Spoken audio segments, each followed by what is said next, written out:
Hello everyone, welcome to only IAS. Date है आज की 25 अप्रैल 2021 और स्वागत है आपका द संडे एडिटोरियल में, जहां पर हम डिस्कस करते हैं खूब सारा साइंस। अगर इस प्रेजेंटेशन की आपको पीडीएफ भी चाहिए तो आप only IAS nothing else Telegram channel को ज्वाइन कर सकते हो। यहाँ पर इस पीडीएफ के अलावा आप बहुत सारे रिक्विजिट मटेरियल्स को भी डाउनलोड कर पाओगे। आज के आर्टिकल्स की तरफ चलते हैं।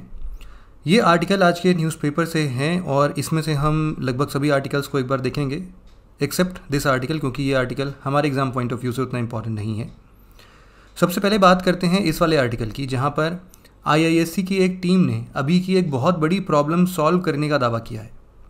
यहाँ पर बात हो रही थी कि जिस हिसाब से अभी वेंटिलेटर्स की प्रॉब्लम आ रही है, ना केवल कैपिटल स्टेट्स में बल्कि हर जगह ऐसी प्रॉब्लम्स आ रही हैं, तो इन्होंने इसके सॉल्यूशन पर बहुत दिन से काम करना स्टार्ट कर दिया था। इन्होंने शुरुआती दौर में किसी और चीज़ पर प्रोजेक्ट अपना स्टार्ट किया था, बट ग्रेजुअली उनको एक्चुअल प्रॉब्लम पता चली, फिर उन्होंने अलग अलग स्टेजेस में इसको डेवलप किया। बेसिकली इस आर्टिकल से आपको 3 इन्फॉर्मेशन कलेक्ट करने हैं कि ऐसा कुछ डिवाइस बन पाया है या नहीं। आपको बस इतना पता होना चाहिए। देखिए, वेंटिलेटर्स जो होते हैं वो यूजुअली हमेशा जब भी हम आईसीयू में एडमिट होते हैं तो आईसीयू बेड्स के साथ इंटीग्रेटेड होते हैं हमेशा। मतलब आईसीयू बेड पर जो भी आएगा उसके वेंटिलेटर्स उसमें अटैच्ड होते हैं। लेकिन इन वेंटिलेटर्स का एक प्रॉब्लम ये होता है कि अगर आपने वेंटिलेटर पर ऑक्सीजन मास्क किसी पेशेंट को लगा दिया तो आपको समझ में नहीं आएगा, या फिर आपको मैनुअली उसको ऑपरेट करना पड़ेगा कि कब उस पेशेंट को ऑक्सीजन या फिर outer supply of the oxygen की ज़रूरत है और कब नहीं है। यहाँ पर एक स्मार्ट वेंटिलेटर का रोल आता है। इस वेंटिलेटर का ये रोल होगा कि जब भी पेशेंट को अगर सफिशिएंट अमाउंट ऑफ ऑक्सीजन वो नेचुरली ले सकता है तो उस केस में ऑक्सीजन सप्लाई काट दिया जाए, जिससे कि जो भी ऑक्सीजन यूज़ हो रहा है यहाँ पर उसको सेव कर सकें और किसी नीडी पर्सन तक हम उसे पहुँचा सकें। दूसरा एक जो इनका इनोवेशन रहा है वो उस बेसिस पर आया है कि हम क्या कर सकते हैं कि एक बड़ा वेंटिलेटर चैम्बर बना सकते हैं। इस चैम्बर में खूब सारा ऑक्सीजन हो और इससे हम डिफरेंट पेशेंट्स को एक साथ ऑक्सीजन की सप्लाई कर सकते हैं। तो ऐसा भी इन्होंने काफ़ी हद तक बना लिया। तीसरा इनका एक और सबसे अच्छा इनोवेशन रहा है कि हमें पता है कि हमारे पूरे एटमॉस्फेयर में 70% नाइट्रोजन है, अप्रॉक्सीमेटली 28% ऑक्सीजन है। तो ऑक्सीजन का एक बड़ा अमाउंट हमारे एटमॉस्फेयर में ऑलरेडी प्रेजेंट है। इससे क्या हम ऑक्सीजन एक्सट्रैक्ट कर सकते हैं? तो इन्होंने एक ऐसी डिवाइस का फिर से एक इनोवेशन किया जिसके बेसिस पर हम एटमॉस्फेयर से ऑक्सीजन्स को ले सकते थे, कैप्चर कर सकते थे और उसको हम लोग यूटिलाइज़ करें। और ये अपने आप में बहुत ही एफिशिएंट है, महीनों तक अपने आप चलता है, ना इसकी मशीन कभी हीट होती है। मतलब आप ऑक्सीजन अगर आपको चाहिए तो आप एटमॉस्फेयर से डायरेक्टली ऑक्सीजन लेके काफ़ी सारे पेशेंट्स को डिस्ट्रीब्यूट कर सकते हो। And at the same time आप स्मार्ट वेंटिलेटर्स का यूज़ करके ये भी मैनेज कर सकते हो कि ऑक्सीजन कब उसको सच में चाहिए और कब पेशेंट खुद ही कैपेबल है ऑक्सीजन को लेने में। तो इस तरीके से काफ़ी अच्छा डेवलपमेंट रहा है आईआईएससी की टीम के द्वारा। अभी बिल्कुल से हम इसको मार्केट में नहीं देख सकते क्योंकि अभी कॉमर्शलाइज नहीं हुआ है ये, इस पर और भी रिसर्च चल रहे हैं।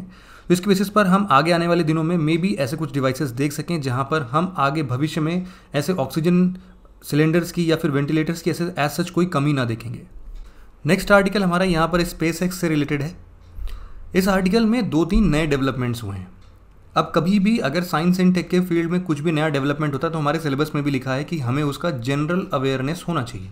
ठीक है, इसी पर्सपेक्टिव में यूपीएससी बहुत बार क्वेश्चन भी फ्रेम करती है।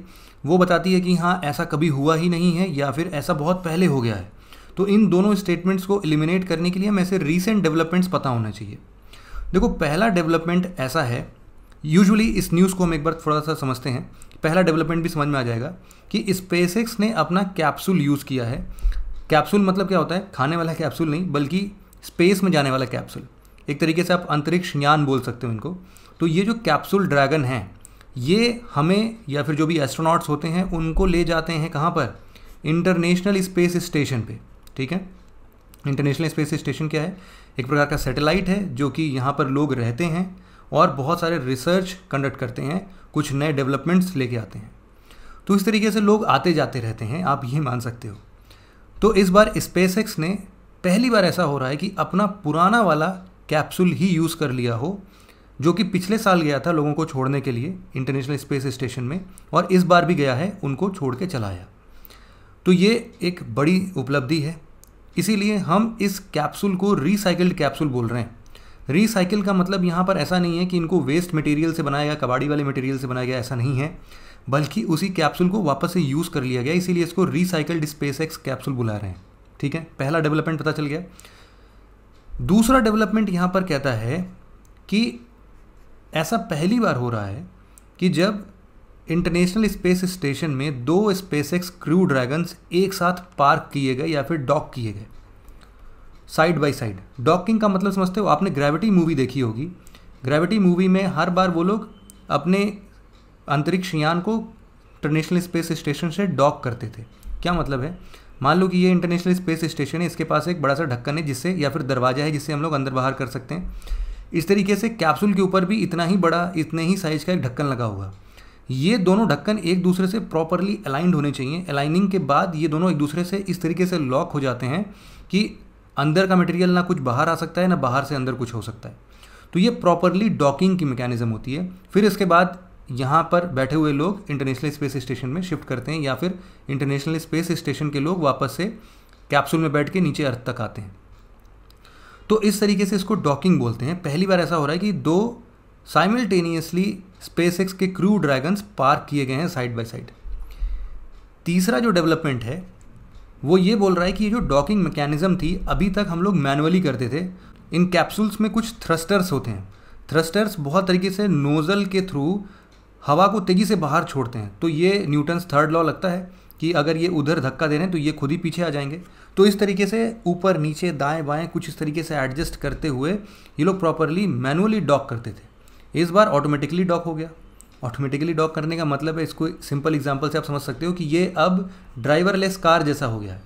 ड्राइवरलेस कार का क्या मतलब है, आप सिंपली इस कैप्सूल में बैठो, ये कैप्सूल ऊपर ले जाएगा आपको इंटरनेशनल स्पेस स्टेशन के पास, डॉक करेगा और आप आराम से इसके अंदर जा सकते हो, आपको कुछ नहीं करना है। हालांकि इसमें ये मैकेनिज्म्स भी थे कि इन केस ऑफ फेलियर ये लोग मैनुअली इसको वापस से डॉक कर सकते थे, बट इस बार ज़रूरत ही नहीं पड़ी। तो पहली बार ऐसा है कि जब ऑटोमेटिकली डॉकिंग हो गई है। बस यही 3 डेवलपमेंट्स थे जो कि इस आर्टिकल से हमें सीखना है।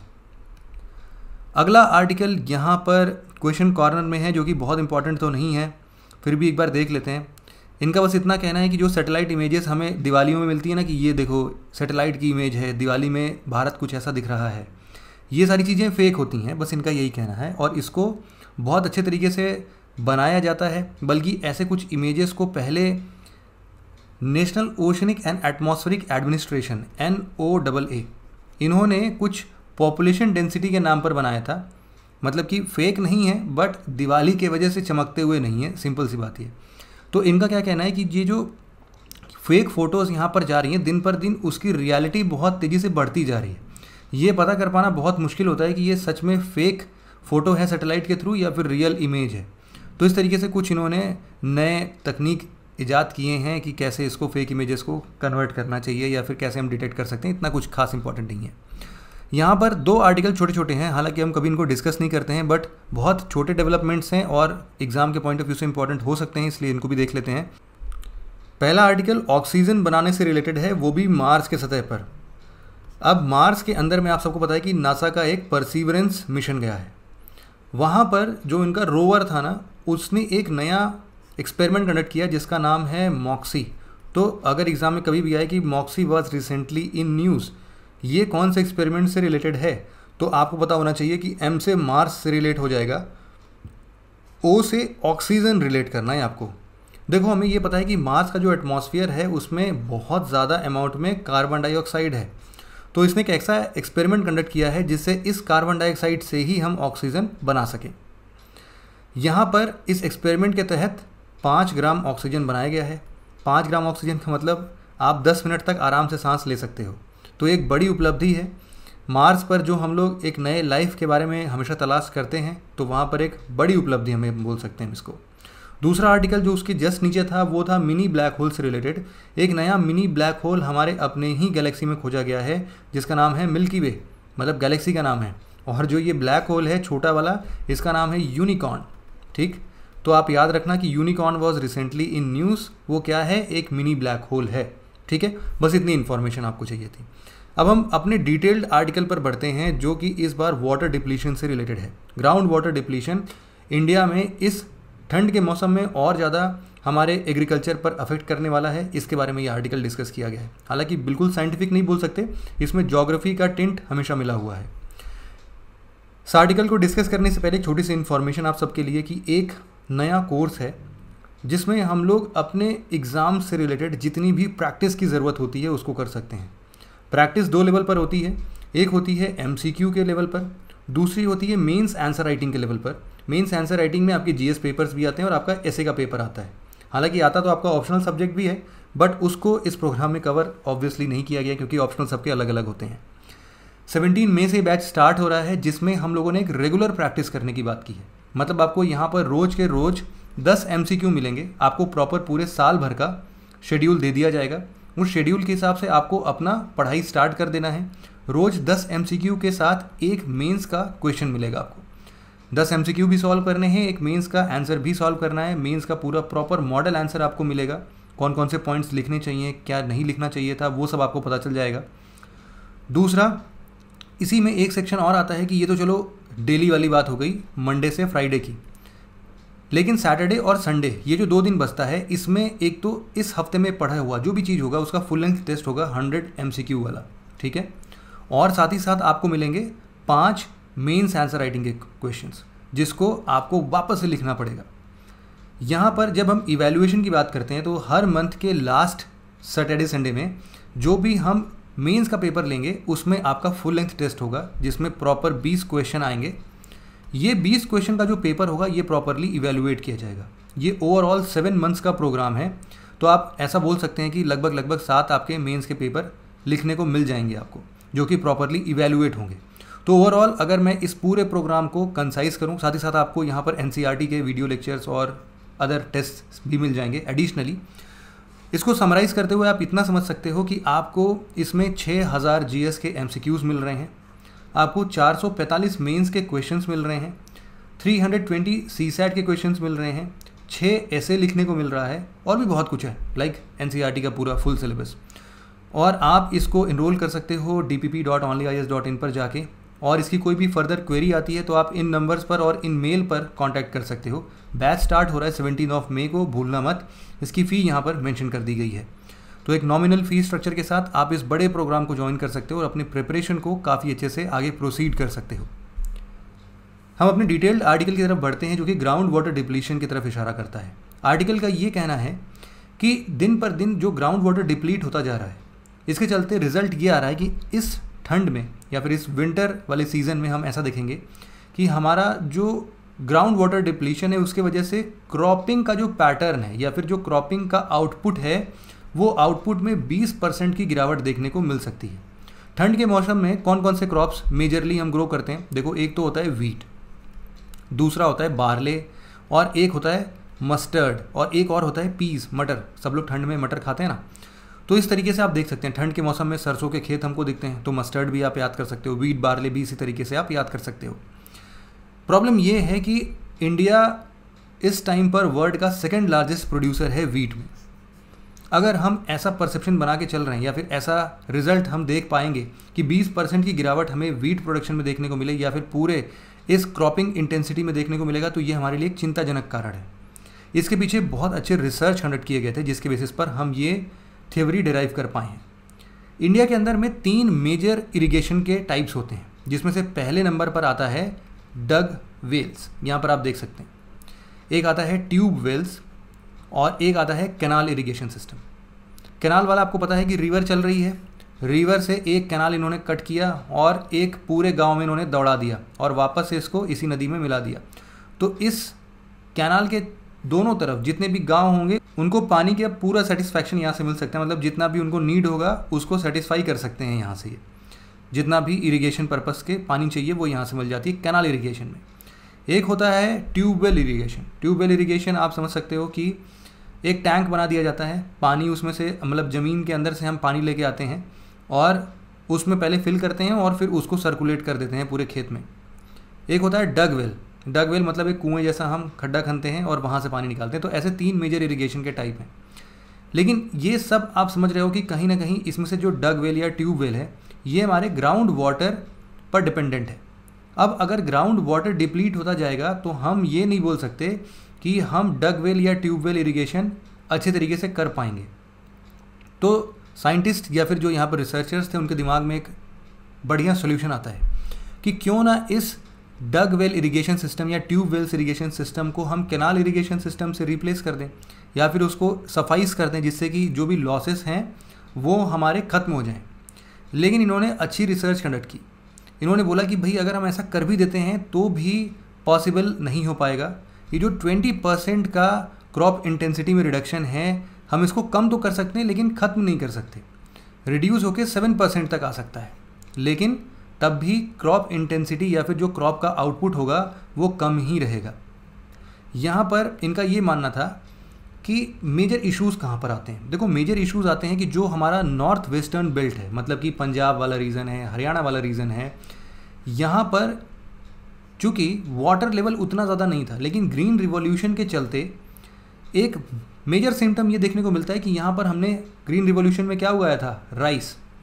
और राइस को उगने के लिए पानी बहुत चाहिए। आपको पता होगा कि राइस की खेती में हमें पूरा खेत पानी से डुबोना पड़ता है, तो अच्छे खासे अमाउंट में पानी की ज़रूरत होती है।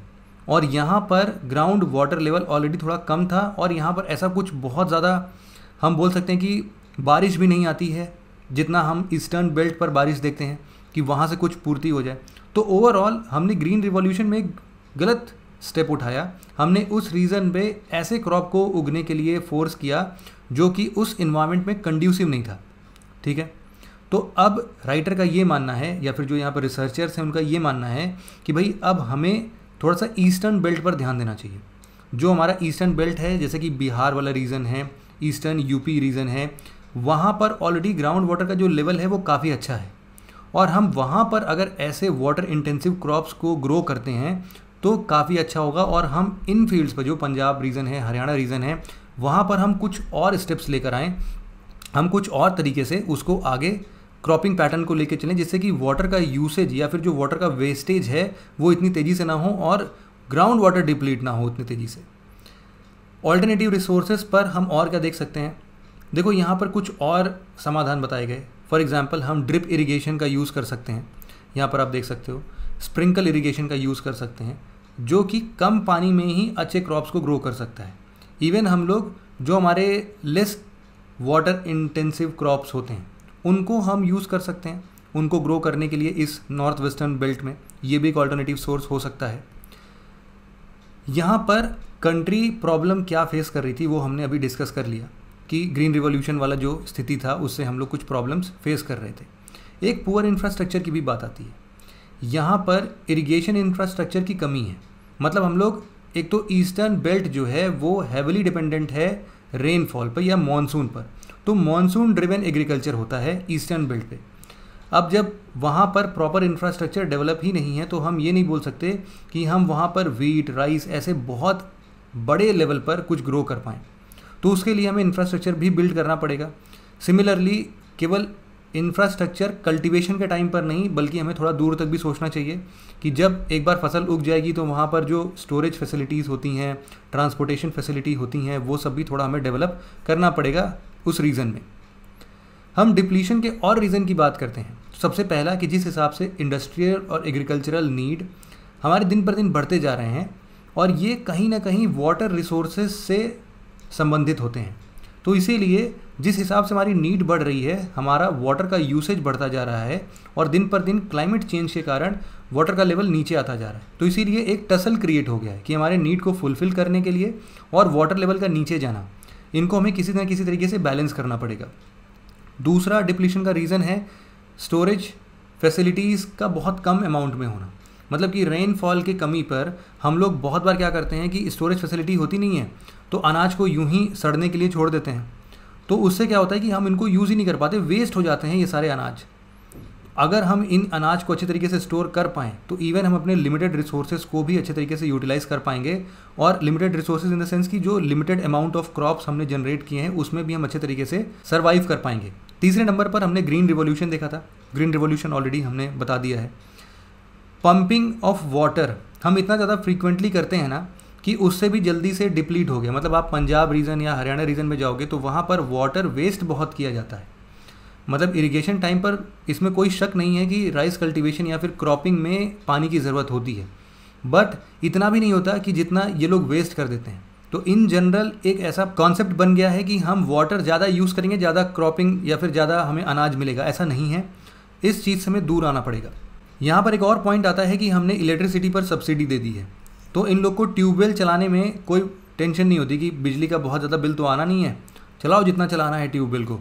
इवन हम लोग वाटर इंटेंसिव क्रॉप्स पर MSP भी दे देते हैं, तो ये लोग और ज़्यादा वाटर इंटेंसिव क्रॉप्स उगाते हैं उन रीजन में जहाँ पर वाटर की स्कैरसिटी है। तो इन दोनों को बैलेंस आउट फिर से करना पड़ेगा हमें। एक रीज़न डिप्लीशन का ये है कि वाटर दिन पर दिन कंटैमिनेट होता जा रहा है, मतलब कि जिस हिसाब से पॉल्यूशन का लेवल बढ़ता जा रहा है, वो जहाँ पर हम कचरा फेंकते हैं उन लैंडफिल्स का, या फिर हम सेफ्टी टैंक्स की बात कर सकते हैं, अंडरग्राउंड गैस टैंक्स की बात कर सकते हैं, वो कभी कभी लीक कर जाता है।